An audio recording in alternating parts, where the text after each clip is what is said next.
ഒരു load ring കൊണ്ടുവന്നിട്ടുണ്ട്. ഇനിയുള്ളതാണ് ചില പാട് പിടിച്ച പണി. ഒരു 3-4 പേരുണ്ട്. എൻ്റെ പൊന്നെ, വണ്ടിയിൽ കയറ്റണം, ഇറക്കണം, ഇനിയിപ്പോൾ അത് ഉരുട്ടണം. എന്ത് പങ്കപ്പാടാണെന്നറിയാമോ ഒന്നെത്തിക്കണം. ഈ ഉരുട്ടിക്കൊണ്ട് പോകുന്ന മരത്തിന് ഇടവഴി, കല്ലിന് ഇടവഴി, ഇടവഴി കൂടെയൊക്കെയുള്ള ഉരുട്ടിക്കൊണ്ട് പോകുക ചില പാടാണ്. ഉരുണ്ടങ്ങനെ താഴെ വീണാലോ 12,000 രൂപയുടെ മുതൽ ടപ്പയെ പൊട്ടി നാശം. പിന്നെ എന്നിട്ട് ഇനി വലിക്കണം, തള്ളണം. എന്നാൽ പുഷ് ആൻഡ് പുള്ളാണ് നടന്നുകൊണ്ടിരിക്കുന്നത്. പിന്നെ തിരിക്കണം, അതിനകത്ത് കൂടെ കയറി മറിക്കണം, പിന്നെ എന്നിട്ട് കൊണ്ട് പിഴത്തിക്കൊണ്ടൊന്ന് ഇടണം എന്നൊക്കെ പങ്കപ്പാടാണ്. ഒരു കിണറ്റിൽ ഒരു റിങ് ഇറക്കി ഇടണമെന്നുണ്ടെങ്കിലുള്ള പങ്കപ്പാടെന്ന് നിസ്സാരം. അതാണ്ട് പിഴത്തി ഇടുക, എന്നിട്ട് അതിൻ്റെ വീണ്ടും കുത്തുന്നു, വലിക്കുന്നു.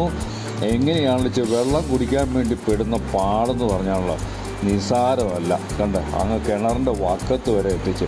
ഇപ്പോൾ അടിപൊളിയായി. ഇനിയിപ്പോൾ പൊക്കിയെടുത്ത് കിണറിന് മുകളിൽ വെച്ചാൽ മതി, കിണറ്റിലോട്ട് ഇറക്കിയാൽ മതി. ഓക്കെ.